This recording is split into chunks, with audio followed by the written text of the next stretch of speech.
दोस्तों नमस्कार। कौशल पब्लिकेशन के प्लेटफॉर्म पर आपका हार्दिक स्वागत है। आज हम राजस्थान आर्थिक समीक्षा 2023-24 के बारे में अध्ययन करेंगे, जिसमें पिछली भर्ती परीक्षाओं में आए प्रश्नों के आधार पर हम आज इसका अध्ययन करेंगे। तो पहला प्रश्न है, राजस्थान में किस वर्ष में अकाल सूखे से प्रभावित गांवों की संख्या अधिकतम थी? तो 1 नंबर 1991 से 92, 2 नंबर 2002-03, 3 नंबर 2009-10, 4 नंबर 2015-16। तो इसका सही आंसर है 2002-03।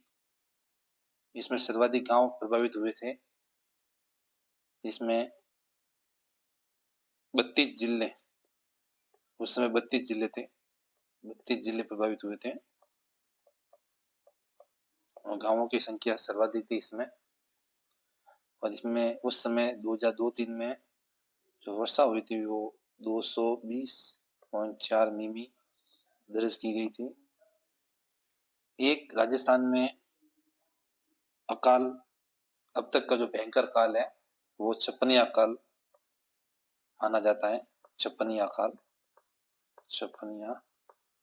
अकाल माना जाता है, जो 1898 में हुआ था।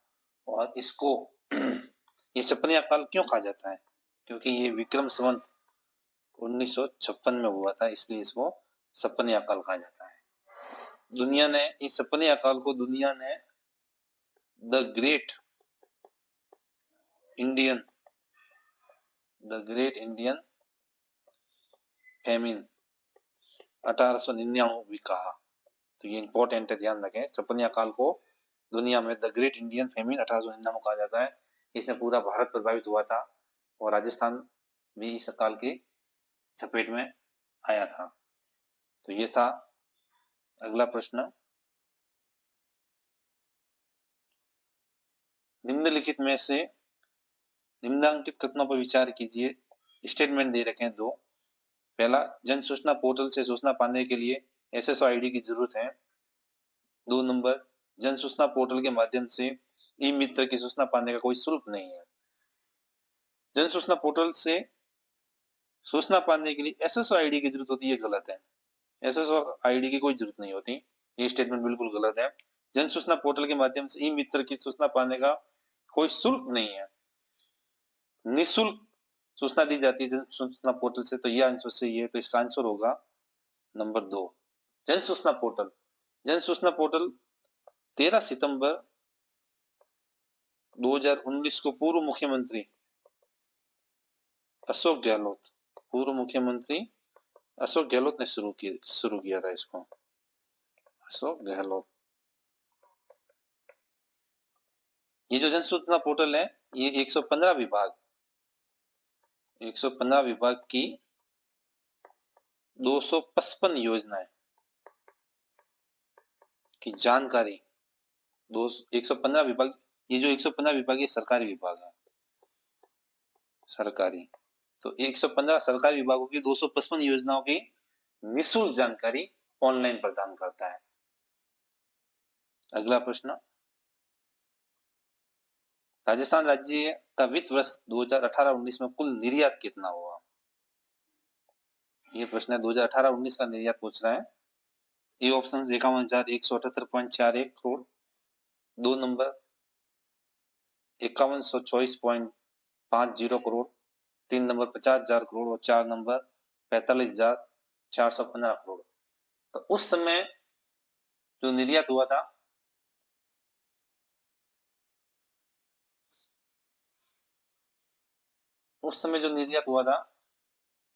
वो हुआ था 51,178 करोड़। मगर अब आर्थिक समीक्षा राजस्थान की 2023-24 के तहत अब कितना निर्यात है? तो 23-24 में जो निर्यात है वो 83,704.24 करोड़ दर्ज किया गया है इस बार। ये ध्यान रखें, ये इंपॉर्टेंट है। 83,704.24 करोड़ दर्ज किया गया है। आर्थिक समीक्षा 2023-24 कुल निर्यात है राजस्थान का, कुल निर्यात। और इसमें सर्वाधिक जो निर्यात होने वाली वस्तु है वो 5 वस्तु सर्वाधिक 5 जो वस्तु है वो सर्वाधिक निर्यात होती हैं। नंबर 1 पर है इंजीनियरिंग वस्तुएं। इंजीनियरिंग वस्तु। नंबर 2 है रत्न व आभूषण। रत्न व आभूषण। नंबर 3 है धातु। नंबर 4 है कपड़ा। नंबर 5 है हस्तशिल्प। इन 5 वस्तुओं का टोटल निर्यात का 65% निर्यात होता है। मतलब ये जो 5 वस्तु है ये कुल निर्यात का 65% है। ये ध्यान रखें, इंपॉर्टेंट है। एक बार सीक्वेंस भी पूछा गया था, सीक्वेंस ध्यान रखें। नंबर 1 इंजीनियरिंग वस्तु, 2 रत्न व आभूषण, 3 धातु, 4 कपड़ा और 5 हस्तशिल्प। अगला प्रश्न, जनगणना 2011 के अनुसार भारत और राजस्थान में कुल कृषि श्रमिकों में सीमांत कृषकों का प्रतिशत निम्न है। सीमांत कृषक पूछे गए हैं तो भारत के जनगणना 2011 के अनुसार भारत के जो सीमांत कृषक हैं वो 24.8% और राजस्थान के जो कृषक है वो 29.5% है। और ये आर्थिक समीक्षा 2023-24 में बताया गया है, क्योंकि ये 2011 की जनगणना के हिसाब से पूछ रहा है तो ये आंकड़ा चेंज नहीं होगा। तो ये इंपॉर्टेंट सवाल है, ध्यान रखें इसका। भारत का था 24.8 और राजस्थान का 29.5। अगला प्रश्न, भारत सकल घरेलू उत्पाद में राजस्थान के सकल घरेलू उत्पाद का अनुपात प्रचलित कीमतों पर 2018 में कितना दर्ज किया गया? 2018 का पूछ रहा है ये। और अभी जो आर्थिक समीक्षा है वो 2023-24 के बारे में बात करेंगे। तो पहले 2018 में कितना था? तो 2018 में जो था वो पहला ऑप्शन 3.221, दूसरा ऑप्शन 3.58, तीसरा ऑप्शन 4.96 सॉरी, और चौथा ऑप्शन 4.58%। तो इसमें से एक भी नहीं था 2018 में, इसलिए प्रश्न डिलीट हो गया था। हमको इसको याद ना करके आर्थिक समीक्षा 2023-24 के बारे में ध्यान रखना है। 23-24 में राजस्थान, जो भारत की कुल जीडीपी है उसका राजस्थान में 5.17% राजस्थान हिस्सा रखता है भारत की कुल जीडीपी का। कुछ और इंपॉर्टेंट फैक्ट, भारत की जो कुल जीडीपी है 23-24 की वो है 295.36 लाख करोड़। 36 लाख करोड़। अब तो जो भारत की जो जीडीपी वृद्धि दर रही, जीडीपी वृद्धि दर वो रही 9.6%। राजस्थान की जो कुल जीडीपी है जिसको जीएसडीपी कहा जाता है राजस्थान की यानी राज्य की, वो है 15.28 लाख करोड़। 15.28 लाख करोड़। ये जो 15.28 लाख करोड़ है ये 2,95.36 लाख करोड़ का 5.71% है। तो इंपॉर्टेंट है। तो ये वेरी वेरी इंपॉर्टेंट प्रश्न है। तो 2023-24 में भारत की कुल जीडीपी का जो राजस्थान का हिस्सा है वो 5.17% है। Very very important. अगला प्रश्न, राजस्थान राज्य में कृषि गणना 2015-16, अभी तक कृषि गणना 2015-16 के अनुसार कुल महिला प्रचलित भूजोतों की संख्या कितनी है? महिला भूजोतों की संख्या पूछ रहा है। कुल महिला प्रचलित भूजोतों की संख्या, ए 7.75 लाख, 2 16.55 लाख, 3 18.88 लाख, 4 10.50 लाख। तो इसका सही आंसर है 7.75 लाख। ये महिला जोतों की कुल संख्या है। वर्तमान में भी अभी कृषि गणना नहीं हुई है, यही चल रही है 2015-16। तो उसके अनुसार भी यही है 7.75 लाख। कृषि से संबंधित कुछ फैक्ट देखेंगे हम। 2023-24 आर्थिक समीक्षा के तहत राज्य की जो कृषि वृद्धि दर है वार्षिक, वो 3.86% रही। ये वेरी वेरी इंपॉर्टेंट है। और यदि संख्या में पूछे तो 3.82 लाख करोड़ रही। Very very important. इसके अलावा यदि ग्रॉस वैल्यू एडेड जीवीए या जीडीपी जीएसडीपी सॉरी, राज्य के लिए जीएसडीपी होता है, ग्रॉस स्टेट डोमेस्टिक प्रोडक्ट, इसमें जो कृषि का योगदान है राज्य में आर्थिक समीक्षा 22-23-24 के अनुसार वो है 26.72%। ये प्रचलित मूल्य पर है, प्रचलित मूल्य पर। ये भी इंपॉर्टेंट है फैक्ट, ये ध्यान रखें। और इस 26.72% में पशुधन का योगदान 48.58% सर्वाधिक। उसके बाद फसल का योगदान 44.53%। और उसके बाद वानिकी का है 6.40%। तो ये जो 26.72% प्रचलित दर पर वृद्धि दर रही जीएसडीपी की, उसमें पशुधन 48.58, फसल 44.53 और वानिकी 6.40%। ये भी इंपॉर्टेंट डेटा ध्यान रखें। अब कृषि गणना तो ये 2015-16 का पूछ रहा है, इसके बारे में इंपॉर्टेंट फैक्ट देखेंगे हम। 2015-16 कृषि गणना, ये तो था महिला के बारे में इसने पूछा था। यदि कुल पूछ ले, कुल प्रचलित जोत कितनी है राज्य में, कुल प्रचलित जोत कितनी है, तो वो है 76.55 लाख। वेरी वेरी इंपॉर्टेंट, इसका ध्यान रखें। और जो पिछली कृषि गणना हुई थी 11-12 की तुलना में, जो 11-12 हुई थी उसकी तुलना में 15-16 में जो कृषि जोत में है वो 11.14% की वृद्धि दर्ज की गई है। इंपॉर्टेंट फैक्ट है, ध्यान रखें इसका।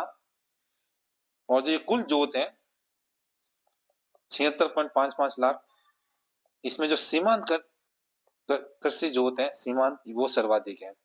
सीमांत है वो 40.12% दर्ज की गई। और उसके बाद लघु है वो है 21.9% दर्ज की गई। इसका ध्यान रखें, थोड़ा इंपॉर्टेंट है। और सबसे कम है, सबसे जो कम है वो बड़ी जोत है। बड़ी जोतें हैं वो 4.32% दर्ज की गई, सॉरी 4.69% दर्ज की गई। इंपॉर्टेंट फैक्ट है। और यदि कुल कृषि जोत का क्षेत्रफल पूछ लेगा, कुल कृषि जोत का क्षेत्रफल कितना है 15-16 की रिपोर्ट के अनुसार, तो ये 208.373 लाख हेक्टर,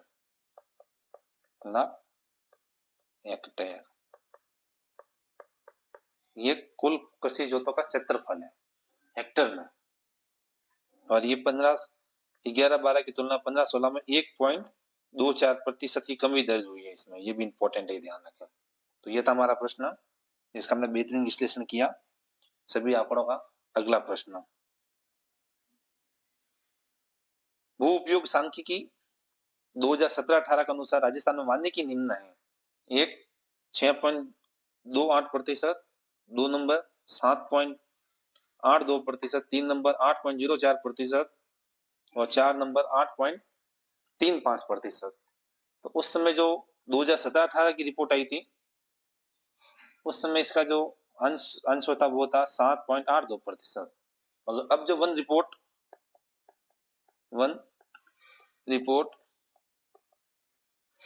2021 आई है उसके अनुसार पहले तो वो है 32,863 वर्ग किलोमीटर के क्षेत्र में वन फैले हुए हैं राजस्थान के। और ये जो राजस्थान का कुल क्षेत्रफल है उसका 60% है। तो ये इंपॉर्टेंट है, ये सवाल एक बार पूछा भी जा चुका है कि कुल राज्य के क्षेत्रफल में वनों का प्रतिशत कितना है, तो वो है 9.60%। अगला प्रश्न, आर्थिक समीक्षा 2019-20 के अनुसार स्थिर कीमतों पर राजस्थान के सकल घरेलू उत्पाद में 19-20 में कृषि और संबद्ध क्षेत्र के बारे में ये पूछ रहा है कि कृषि और संबद्ध क्षेत्र का कितना योगदान रहा।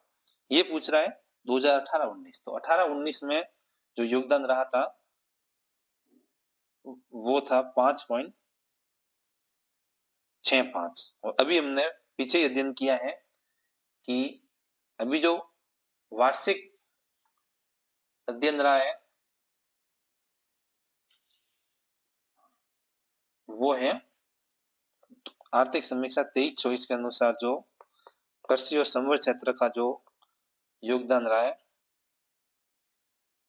वो है 3.86%। ये इंपॉर्टेंट है, ध्यान रखें। ये 19-20 में था 5.65 और ये है 3.8% वर्तमान में, आर्थिक समीक्षा 2023-24 के अनुसार। तो कृषि से संबंधित, इससे संबंधित और डेटा ले लेते हैं। यदि जीवीए में पूछ लें, जीएसडीपी, इसमें पूछ ले 2023-24, ये भी इंपॉर्टेंट डेटा है। तो कृषि, उद्योग और सेवा क्षेत्र तीनों का याद रख सकते हैं। स्थिर मूल्य 11-12 के अनुसार कृषि का जो 23-24 आर्थिक समीक्षा है उसमें कृषि का योगदान स्थिर मूल्य पर 26.21% रहा, उद्योग का 29.84% रहा और सेवा क्षेत्र का 43.95% रहा। और प्रचलित मूल्य पर पूछ लें, ये दोनों मूल्य याद करने हैं। प्रचलित मूल्य यही वर्तमान मूल्य होता है 23-24। इसमें कृषि क्षेत्र का रहा 26.72%, उद्योग का रहा 28.21% और सेवा क्षेत्र का रहा 45.07%। वेरी वेरी इंपॉर्टेंट है, इसमें से 100% सवाल आएगा। ये भी पूछ सकता है, वार्षिक कृषि वृद्धि दर पूछ सकता है 3.86%।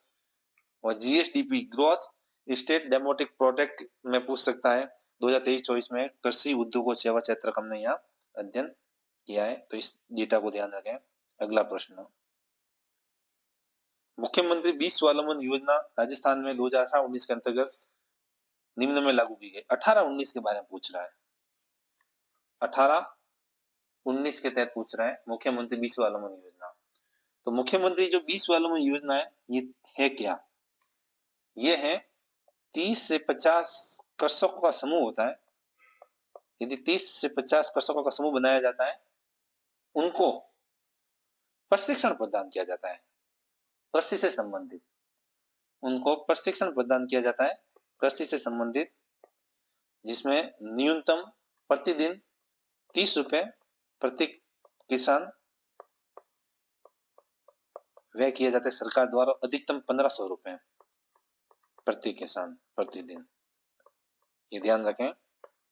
और ये जो योजना है मुख्यमंत्री 20 स्वावलंबन योजना, ये वेरी वेरी इंपॉर्टेंट है। 27 जनवरी 2016 को लाई गई थी, वेरी वेरी इंपॉर्टेंट है।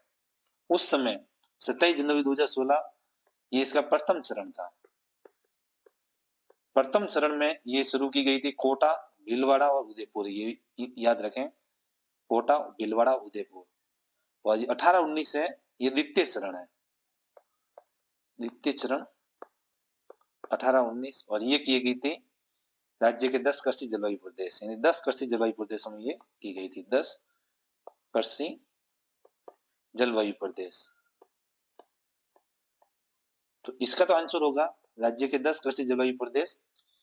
प्रथम चरण में जो 26 जनवरी 2016 को जो प्रथम चरण था जब लागू की गई थी, उस समय कोटा, भीलवाड़ा, उदयपुर में शुरू की गई थी।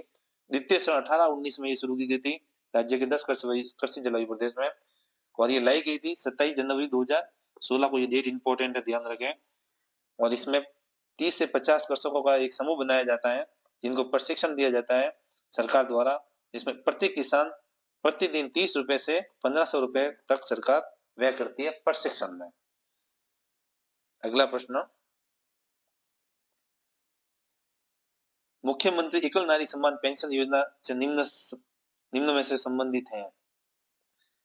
मुख्यमंत्री एकल नारी पेंशन योजना इंपॉर्टेंट है। मुख्यमंत्री एकल नारी पेंशन योजना बार बार सवाल पूछा जाता है। मुख्यमंत्री एकल नारी पेंशन योजना का संबंध किससे है? नंबर 1, विधवा, तलाकशुदा एवं परित्यक्ता महिलाओं को पेंशन। नंबर 2, 80 वर्ष से ऊपर की सभी महिलाओं को पेंशन। नंबर 3, बीपीएल महिलाओं को पेंशन। नंबर 4, एससी एसटी वर्ग की महिलाओं को पेंशन। तो इसका जो संबंध है मुख्यमंत्री एकल नारी योजना का, वो है विधवा, तलाकशुदा, परित्यक्ता महिलाओं को पेंशन दी जाती है। तो मुख्यमंत्री एकल नारी पेंशन योजना है, ये 1 जून 1974 को शुरू की गई थी, 1974 में। इंपॉर्टेंट है। और इसको संशोधित किया गया 2023 में। 2023 में संशोधित करके इसमें 18 से जो 55 वर्ष की महिला है उनके लिए 500 रुपए प्रति माह पेंशन रखी गई। प्रति माह 55 से 60 वर्ष की जो महिला है उनके लिए पेंशन रखी गई 750 रुपए प्रति माह। इंपॉर्टेंट है, ध्यान रखें, 750 रुपए प्रति माह। और 60 से 75 वर्ष की जो महिला है उनके लिए पेंशन रखी गई 1000 रुपए प्रति माह।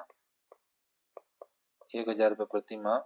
और 75 प्लस यानी 75 वर्ष से अधिक उम्र की महिला है उनके लिए रखी गई 1500 रुपए प्रति माह। इंपॉर्टेंट है, वेरी वेरी। तो ये थी मुख्यमंत्री एकल नारी पेंशन योजना से संबंधित। विधवा, तलाकशुदा, परित्यक्ता महिलाओं को पेंशन प्रदान की जाती है और ये आयु वर्ग समझा दिया हमने। अगला प्रश्न, तो ये थी हमारी आज की क्लास। उम्मीद करते हैं आपको ये क्लास बहुत पसंद आई होगी। आप इस क्लास को शेयर जरूर करें अपने दोस्तों को और हमारे चैनल को सब्सक्राइब करें। धन्यवाद।